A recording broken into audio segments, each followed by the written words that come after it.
बिस्मिल्लाहिर्रहमानिर्रहीम। अस्सलाम वालेकुम स्टूडेंट्स। आज हम physics 101 mid term paper preparation करेंगे जो 100% आपके हैंडआउट से बनाई गई है। अब एक इम्पॉर्टेंट बात, बहुत सारे स्टूडेंट्स फिजिक्स के ओल्ड हैंडआउट्स को यूज़ कर रहे हैं। तो स्टूडेंट्स एक बात याद रखें, आपकी वर्चुअल यूनिवर्सिटी के हैंडआउट अपडेट हो चुके हैं। ये हैंडआउट मैंने अपनी करीब की एक शॉप से लिए हैं जहाँ पर बहुत अच्छी व्यू की बुक्स प्रोवाइड की जाती हैं। तो स्टूडेंट ये जो हैंडआउट है आपके ओरिजिनल हैं। ये जो ओल्ड हैंडआउट्स हैं बहुत सारे स्टूडेंट्स ये वाले हैंडआउट, तो स्टूडेंट आपने ये वाले हैंडआउट्स यूज़ नहीं करने। याद रखें जो ओल्ड हैंडआउट है उनके सिर्फ 174 पेजेस हैं, लेकिन न्यू अपडेटेड हैंडआउट के 720 पेजेस हैं। अगर हम एग्ज़ाम डिटेल की बात करें तो आपके फर्स्ट 21 लेक्चर्स शामिल होंगे। 50 मिनट आपको दिए जाएंगे पेपर के लिए। 32 MCQs होंगे। इसके अलावा शॉर्ट क्वेश्चन 3 नंबर के होंगे और लॉन्ग आपके पास 5 नंबर के होंगे। इंशाल्लाह मैं अपनी लेक्चर सीरीज स्टार्ट करूंगी आपके, तो यही वाले हैंडआउट मैं यूज़ करूंगी ताकि जो स्टूडेंट्स हैं वो डिस्ट्रैक्ट ना हो और हर स्टूडेंट ठीक अथेंटिक हैंडआउट को यूज़ कर सके। सबसे पहले हमारा लेक्चर नंबर 1 है इंट्रोडक्शन टू फिजिक्स। फिजिक्स क्या होती है? Physics is a science that accept only reason, logic and experimental evidence. हमारी जो फिजिक्स होती है एक ऐसी साइंस है जो सिर्फ रीजन को मानती है, लॉजिक को मानती है और एक्सपेरिमेंटल एविडेंस को मानती है। जो साइंस ने चीज़ें ट्रुथ की हैं उनको मानती है, ना कि ये जो हम आम ज़िंदगी में अपनी जो फास्ट चीज़ें कर लेते हैं उनको। तो the law of physics are believe to be uniform throughout the universe and constant over time. याद रखें जो फिजिक्स के लॉ होते हैं वो हमेशा कॉन्स्टेंट रहते हैं यूनिवर्स के लिए और हर टाइम के लिए, जो भी टाइम पीरियड हमने लगा दिया है। ये नहीं हो सकता, जैसे अब लॉ है ना केजी, तो ये नहीं हो सकता केजी के अंदर 1000 ग्राम्स होते हैं, कहीं पर भी ये नहीं हो सकता कि 1100 ग्राम को केजी कह दिया जाए। तो ये स्टैंडर्ड होते हैं बिल्कुल। Every physical quantity is expressed in 3 fundamental dimension. 3 fundamental dimension में हर फिजिकल क्वांटिटी को हम देखते हैं। नंबर 1 पर है मैस, या तो उसका मैस होगा या उसकी लेंथ होगी या फिर टाइम। मोस्ट इंपॉर्टेंट MCQ है स्टूडेंट ये आपका। Dimensional homogeneity, you can not add quantity of different dimension. आप डिफरेंट डायमेंशंस की क्वांटिटी को ऐड नहीं कर सकते। Dimension of both side of the equation must perfectly match. जो दोनों साइड की इक्वेशन होती है ना, left hand side must be equal to right hand side. Approximation and order of magnitude use to estimate values using power of 10। तो जो हमारी approximation होती है या फिर ऑर्डर ऑफ मैग्नीट्यूड होता है उसे हम 10 की पावर लेकर सॉल्व करते हैं, जो लॉजिकली हमें ठीक लगता है। तो अब मैथमेटिकल एक्सप्रेशन की बात करें, स्पीड की हमारे पास क्या डायमेंशन होती है? LT⁻1। एक्सेलरेशन की क्या होती है? LT⁻2। इसके अलावा फोर्स की क्या होती है स्टूडेंट? ये जो आपकी डायमेंशंस हैं ये आपके MCQs में बहुत आती हैं, और ये जो मैंने आपको 5 डायमेंशन दी हैं, force, energy, density, acceleration and speed, most important है। आप इन्हें याद कर लें अच्छे तरीके से, बहुत ज़्यादा ये MCQs में पूछी जाती है और हर स्टूडेंट को एटलीस्ट एक डायमेंशन तो ज़रूर आती है। What is a fundamental dimension of density? तो फंडामेंटल क्या डायमेंशन है हमारे पास डेंसिटी की? ML⁻²। तो ये देखिए यहाँ पर आपको बता दिया गया है कि ये आपका आंसर करेक्ट है। नीचे आपको ये भी बता दिया गया है कि डेंसिटी हमारे पास होती है मैस ओवर वॉल्यूम के बराबर। ये फार्मूला भी आपने याद कर लेना है students. Which of the following equation is dimensionally invalid? V is equals to velocity, A is equals to acceleration, T is equals to time and D is equals to distance। हमारा correct answer है D is equals to VT square। अब देखें यहाँ पर इन D is equals to VT square the right side of dimension, जो right side है वो हमारे पास क्या बनती है? L divided by T multiply L2 and left side किसके बराबर होती है? LT। तो ये दोनों बराबर नहीं है, डेट्स वाई ये इक्वेशन हमारे पास इनवैलिड है। तो ये जो डायमेंशंस वाली होती है स्टूडेंट, सबसे पहले हमने जैसे ऊपर डिस्कस किया है ना कि आप अगर ये डायमेंशंस को याद कर लेते हैं ना, इन 5 डायमेंशंस के अलावा आपकी फिजिक्स में कोई जो छठी डायमेंशन है ही नहीं। ऑलमोस्ट यही चीज़ें आपकी इंपॉर्टेंट है। तो इन 5 को आपने कर लेना है, साइड बाय साइड रख लेना है, जो भी आपका फार्मूला आता है उसके अकॉर्डिंग आपने इसे सॉल्व कर लेना है। In the MKS system mass is measured. MKS system में मैस को हम किलोग्राम के अंदर मैयर करते हैं। If an equation is dimensionally correct, अगर कोई जो इक्वेशन है वो डायमेंशनली करेक्ट हो तो क्या होता है? तो the dimension on the left equal the right. जो डायमेंशन होती है ना लेफ्ट पर वो इक्वल होती है राइट के। The distance from the earth to the sun is approximate. बहुत बहुत इंपॉर्टेंट, अर्थ से सन का डिस्टेंस कितना है? तो अर्थ से सन का डिस्टेंस है 1.5 multiply 10⁻11, that is correct answer. Which unit system use centimetre, grams and seconds? तो SGS सिस्टम ग्राम, सेकेंड्स और सेंटीमीटर को यूज करता है। Time is considered a, time हमारे पास कौन सी क्वांटिटी है? बहुत इंपॉर्टेंट है स्टूडेंट, टाइम हमारे पास एक फंडामेंटल डायमेंशन है। अब शॉर्ट क्वेश्चन की बात कर लेते हैं। सबसे पहले हमारे पास शॉर्ट क्वेश्चन है, why is the equation v² is equals to u2 plus 280 dimensionally incorrect? ये डायमेंशनली इनकरेक्ट क्यों है स्टूडेंट? क्यों इनकरेक्ट है? क्योंकि लेफ्ट हैंड साइड राइट के बराबर नहीं आ रही। वेलोसिटी आपको पता है v², तो हमारे पास वेलोसिटी का फार्मूला क्या बनता है? इसकी dimension l² divided by t²। वैसे तो l/t होती है, लेकिन ऊपर स्केयर है तो दोनों का स्केयर लग जाएगा। और जो हमारे पास नेक्स्ट इसकी टर्म है प्लस 280, तो देखें a का हमारे पास क्या फार्मूला है? हमने a का फार्मूला यहाँ पर पुट करना है, t क्या है उसको हमने एज इट इज लिख देना है।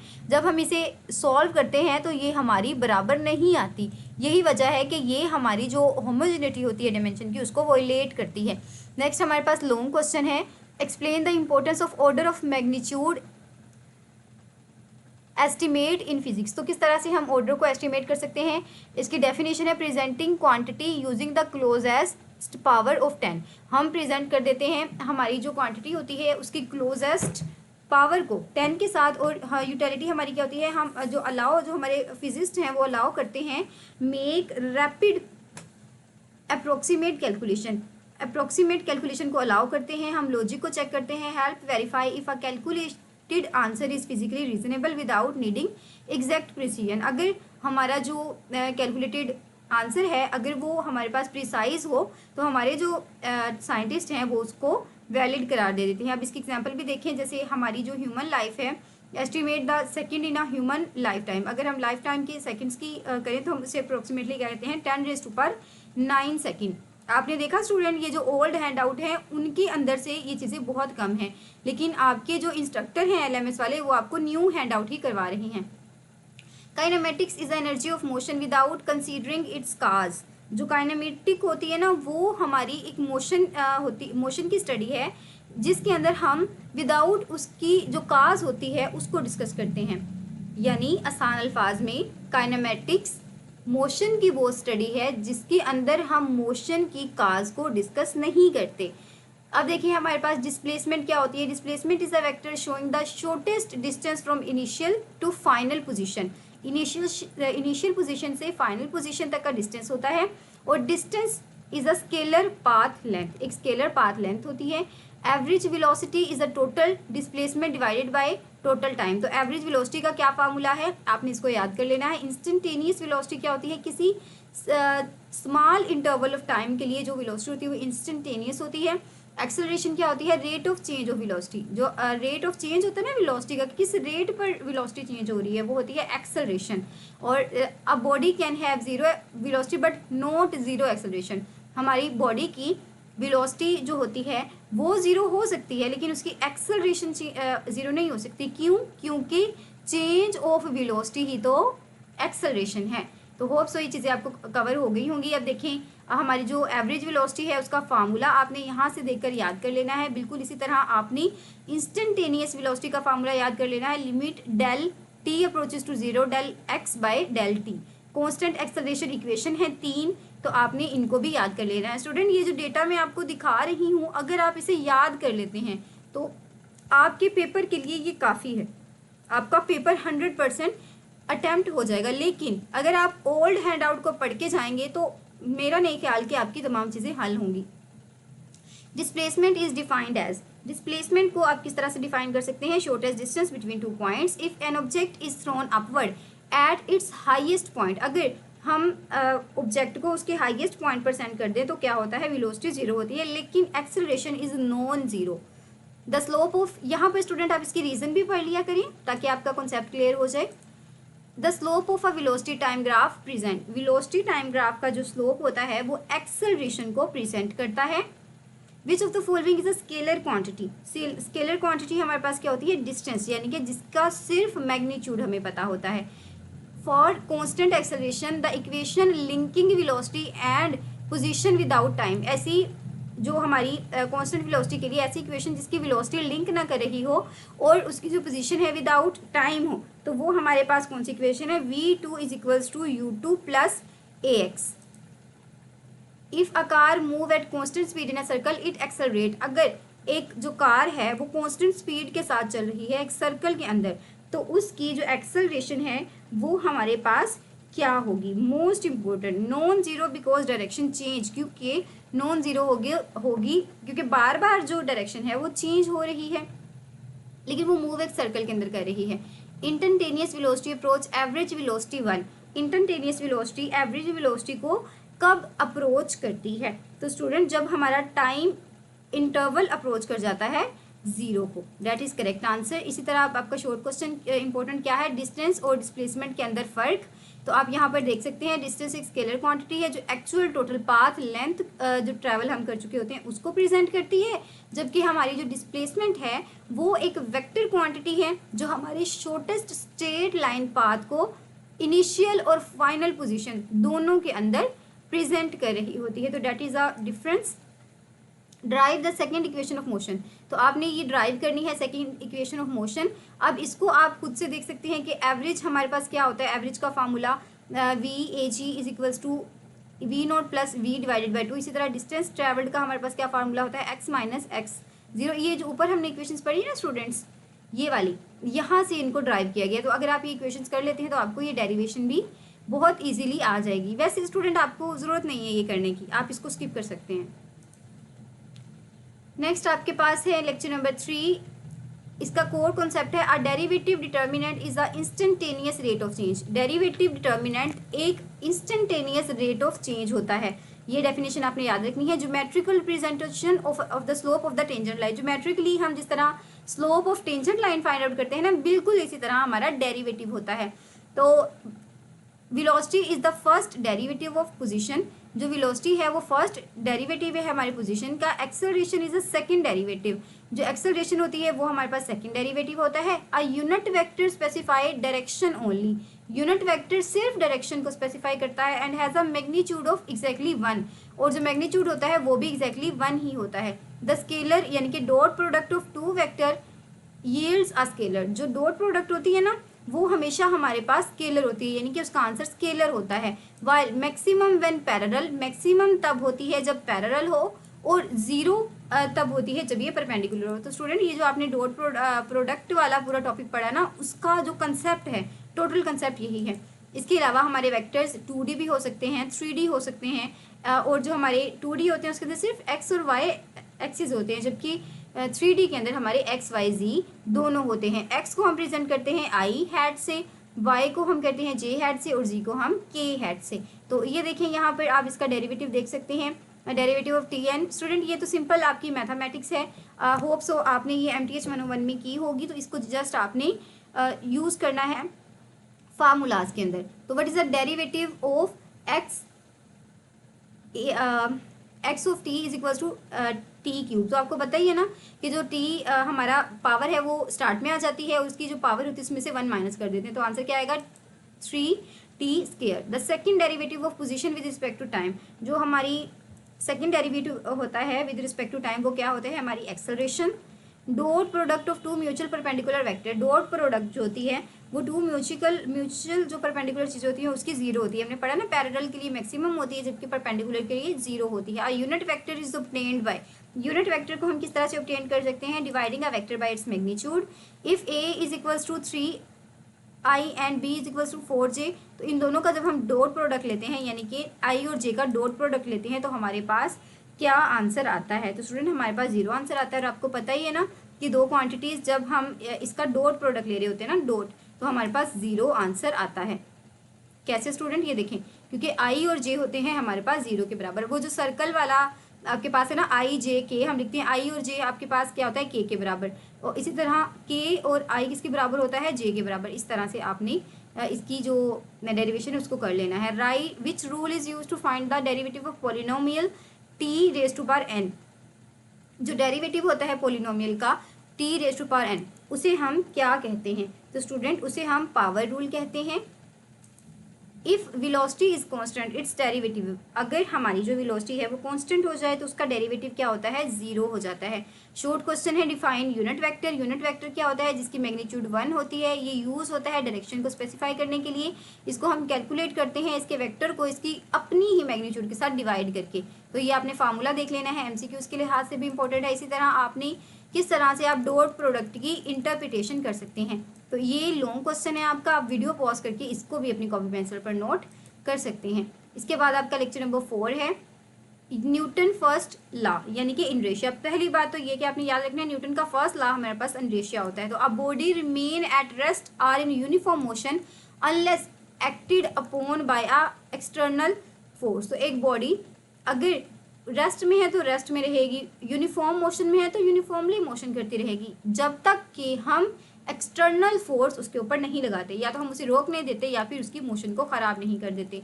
सेकेंड लॉ क्या कहता है, सेकेंड लॉ कहता है कि acceleration is proportional to net force and inversely proportional to mass. तो आपकी जो एक्सेलरेशन होती है वो आपके पास नेट फोर्स के प्रोपोर्शनल होती है और इनवर्सली प्रोपोर्शनल होती है आपकी मास की, यानी कि F is equals to ma। Third law क्या कहता है कि every action and reaction forces are equal and opposite and act on different bodies. वो कहते हैं ना हर एक्शन का रिएक्शन होता है, तो वो ये तो अक्सर आपने वैसे भी आपने डेली लाइफ में भी बहुत ज़्यादा यूज़ किया होगा न्यूटन का थर्ड कानून। इनरेशियल रेफरेंस फ्रेम, तो इनरेशियल रेफरेंस फ्रेम क्या होता है, non accelerating frame where Newton law hold true. ऐसा फ्रेम जहाँ पर न्यूटन लॉ होल्ड कर रहा हो। वेट ऑफ फोर्स क्या होता है, वेट इज अ फोर्स, ठीक है, force vector whereas mass is a constant scalar unit of the matter. तो अब देखें, देखने में तो सेम ही लगता है ना, मास और वेट, हमें लगता है कि भाई सेम ही है, दोनों चीज़ें सेम ही है, लेकिन नहीं, वेट हमारे पास एक फोर्स वेक्टर है, जबकि जो मास है वो एक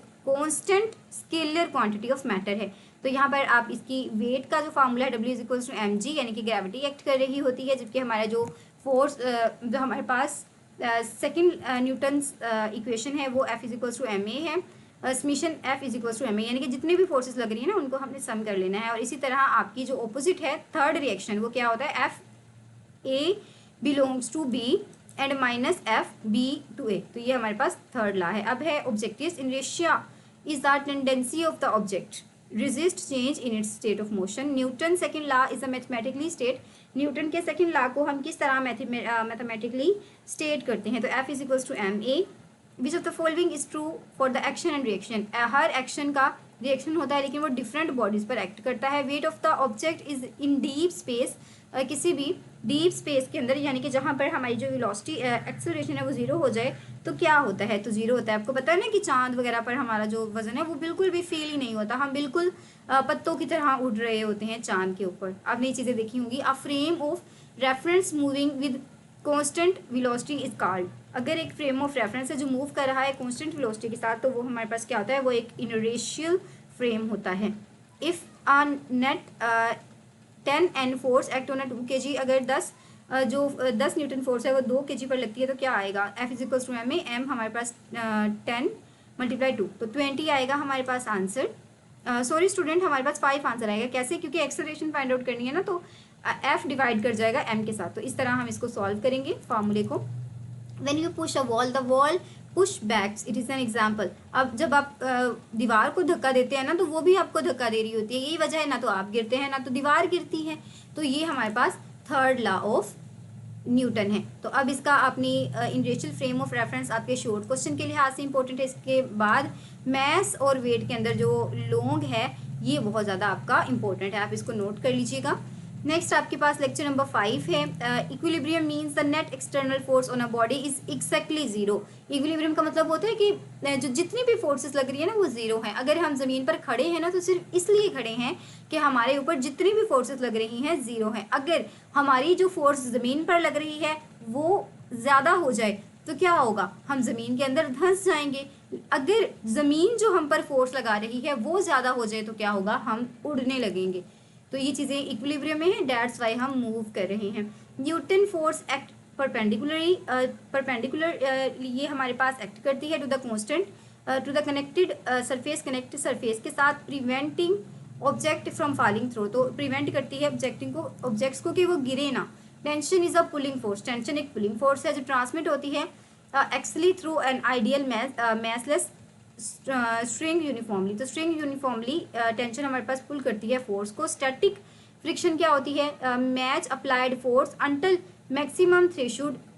हमारी जो स्टैटिक फ्रिक्शन होती है ना, वो हमें अप्लाई हम करते रहते हैं यहाँ तक कि हमारी जो मैक्सिमम थ्रेशोल्ड है वो बिल्कुल मैक्सिमम हो जाए। और काइनेटिक फ्रिक्शन क्या होती है? जो अपोज करती है स्लाइडिंग ऑब्जेक्ट्स को। And usually less maximum static friction, जो लेस मैक्सिमम स्टैटिक फ्रिक्शन होती है।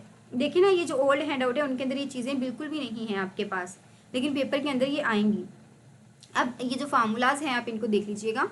अ body is in equilibrium if the net force acting on its zero, the normal force act as perpendicular to the contact force, which friction is usually greater. जो हमारी friction होती है greater होती है, static friction जो होती है ना वो ग्रेटर होती है। On an inclined plane angle a the normal force equal. Inclined angle के ऊपर नॉर्मल फोर्स कितनी होती है? तो m g cos alpha. Tension is in an ideal massless string. Tension क्या, जो हमारे मैसलेस स्ट्रिंग होती है उसके अंदर कांस्टेंट होती है through out the string. The coefficient of friction mu depends primarily on. जो कोफिशिएंट होता है फ्रिक्शन का वो किसके ऊपर डिपेंड करता है? तो nature of surface in a contact. The angle of repose is the angle eight which a body on a incline. जो एंगल ऑफ अपोज होता है वो हमारे पास क्या होता है? जस्ट बिगन टू स्लाइड, वो बस स्लाइड करने के लिए तैयार रहता है। Define normal force. Normal force की डिफाइन कर लीजिएगा, इसके लिए इंपॉर्टेंट है। और derive the condition from the angle repose. तो एंगल रिपोज की जो आपके पास कंडीशंस हैं आपने उनको देख लेना है। नॉर्मल फोर्स की डेफिनेशन बहुत इंपॉर्टेंट है। नेक्स्ट आपके पास जो कंसेप्ट हैं स्टूडेंट्स, ये जो कोर कंसेप्ट हैं ना इनको आप याद कर लें, क्योंकि मैं नहीं कह सकती कि एग्जैक्टली आपके पास यही शॉर्ट क्वेश्चन आने वाले हैं। ये इंपॉर्टेंट हैं और बहुत इंपॉर्टेंट है और रिपीटेड भी हैं, लेकिन ये जो चीज़ें हैं ना इनको आपने ज़रूर याद करना है। अगर आपने फिजिक्स के ना तो लेक्चर्स लिए हैं ना आपने हैंड आउट पढ़ा है तो देन इनको आप मस्ट करें। फ्लूइड फ्रिक्शन क्या होती है? अपोज करती है मोशन को throughout of fluid and increase with speed. Increase कर जाती है स्पीड के साथ। Terminal velocity is achieved when upward drag force perfectly balance downward weight. इसी तरह अपेरेंट वेट क्या होता है? It is a normal force felt by an observer in accelerating frame. जो एक ऑब्जर्वर फोर्स क्या करता है? फेल्ट करता है एक्सेलरेटिंग फ्रेम के अंदर। इन एन जिस तरह हमारे जो एविएटर होता है यानी कि लिफ्ट होती है, accelerate up, apparent weight increase. जो अपेरेंट वेट होता है वो इंक्रीज कर जाता है, जबकि हमारी जो एविएटर होता है, जो लिफ्ट होती है, जब वो एक्सेलरेट करती है डाउनवर्ड तो अपेरेंट वेट डिक्रीज कर जाता है। तो ये जो कैलकुलेशन है आपने इसको अच्छी तरीके से देखना है। नेक्स्ट आपकी जो मैथमेटिकल एक्सप्रेशंस आती हैं इस लेक्चर के अंदर, ये आपकी एक्सेलरेशंस की जो डेरिवेशन है आपने इनको भी चेक कर लेना है। वीडियो बहुत लंबी हो जाती है स्टूडेंट्स, बहुत कोशिश की जाती है कि तमाम लेक्चर्स कवर कर दें, लेकिन मुश्किल है।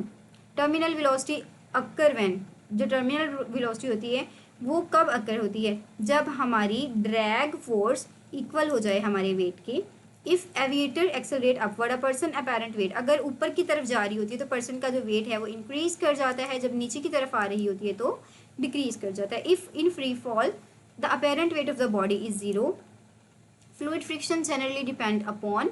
फ्लूइड फ्रिक्शन जनरली हमारे पास किस चीज़ के ऊपर डिपेंड कर रही होती है? तो that is depending upon the velocity of the object. If an aviator move downward, अगर वो डाउनवर्ड मूव कर रहा है तो उसका जो वेट है, जो अपेरेंट वेट है, वो लेस लगेगा ट्रू वेट से, सॉरी इक्वल लगेगा ट्रू वेट के। N is equal to m g. Acceleration according to linear drag model. Linear drag model के अकॉर्डिंगली जो के का यूनिट है वो हमारे पास क्या होता है? K g divided by S.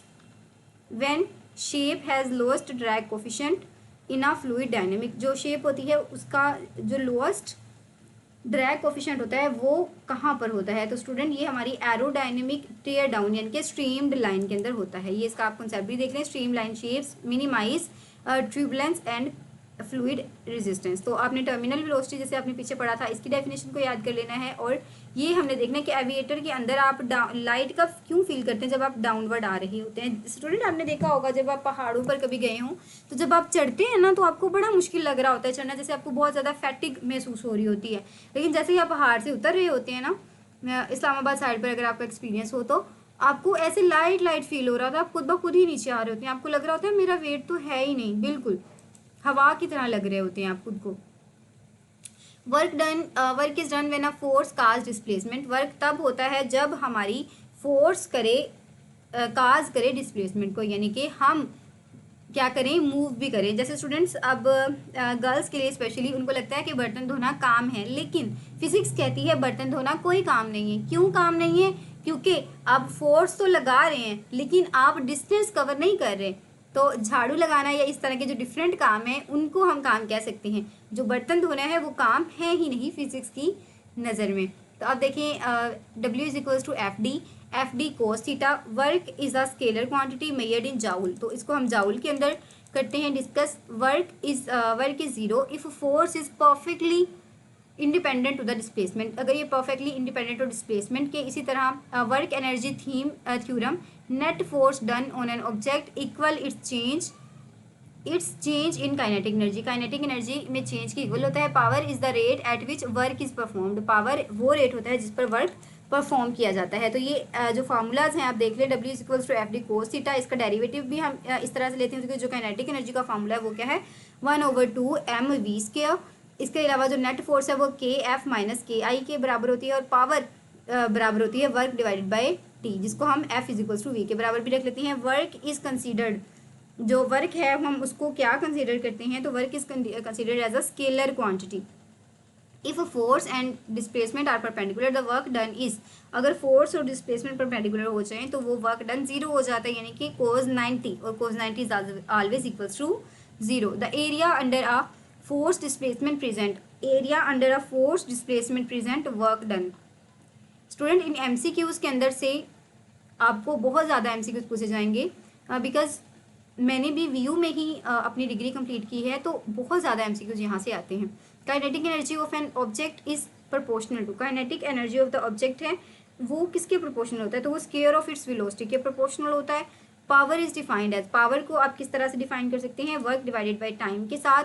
1 horse power is approximately equal to, 1 horse power आपके पास अप्रोक्सीमेटली किसकी इक्वल होती है, तो 746 W यानी कि वोल्ट के। According to the work energy theorem, net force net work done equals, जो नेट वर्क डन है वो किसके इक्वल होता है, तो चेंज इन काइनेटिक एनर्जी के इक्वल होता है। तो यहाँ पर आप शॉर्ट और लॉन्ग देख लें, इनको आप वीडियो पॉज कर लें, हम जल्दी से कवर करते हैं। स्टूडेंट आपने इसको भी खुद से नोट कर लेना है, हम इसके MCQs कर लेते हैं बिकॉज वीडियो बहुत लेंथी हो रही है।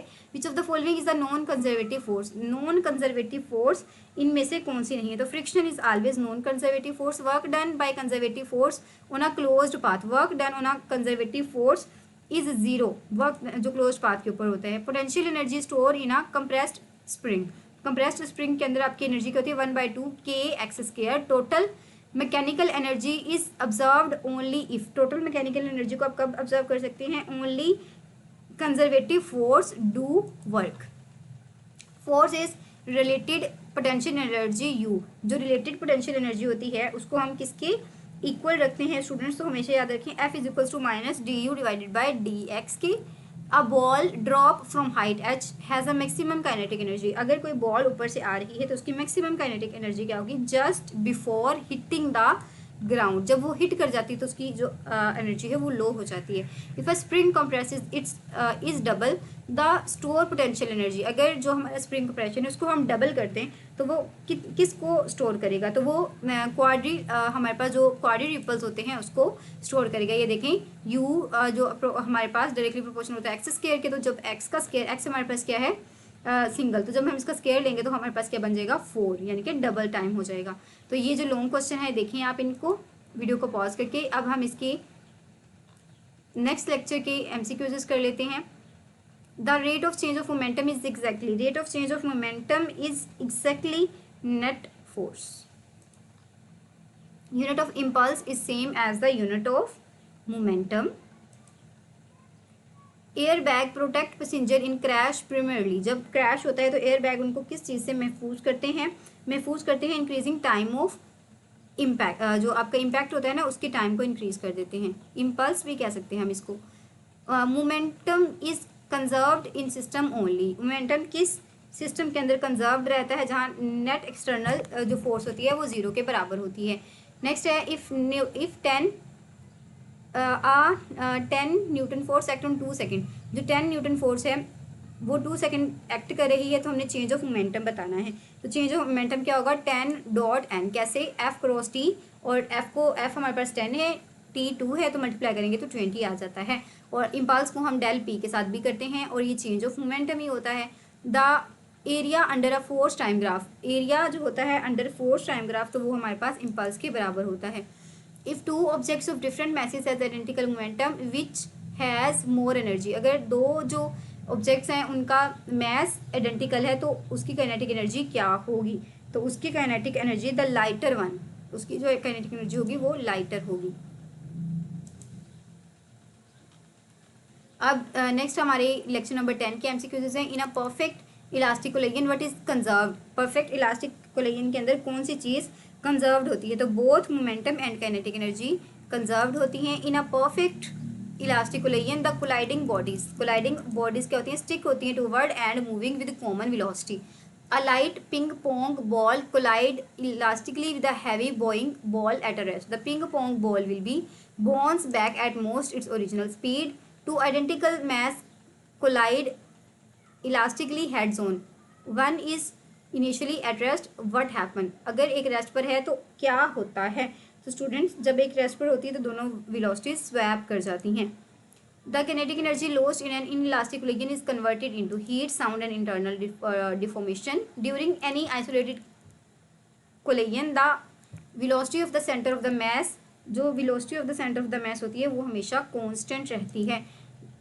Conservation of momentum in a collision relies strictly on known net external force acting on the system. तो होप सो स्टूडेंट्स आपको तमाम चीज़ें समझ आई होंगी। वीडियो की लेंथ बहुत ज़्यादा हो रही है, मेरी तो यही कोशिश थी कि आपको कंप्लीट करवा देती, लेकिन स्टूडेंट अगर आपको ये वीडियो चाहिए तो आप मुझे कमेंट कर सकते हैं, मैं अगेन आपके लिए इसे जो नेक्स्ट लेक्चर्स हैं उनको बना दूंगी। तो आप यहाँ पर देख सकते हैं ISL 202, ENG 101, ISL 101 mid term preparation आपको करवाई जा रही है। अगर आप किसी और बुक की प्रिपरेशन चाहते हैं तो आप मुझे कॉन्टैक्ट कर सकते हैं। दुआओं में ज़रूर याद रखिएगा। वीडियो अच्छी लगी हो तो आपने लाइक ज़रूर करना है, चैनल को सब्सक्राइब ज़रूर करना है, और याद रखें फाइनल में आपने अपडेटेड बुक से ही पढ़ना है। फ़ी अमानिल्लाह।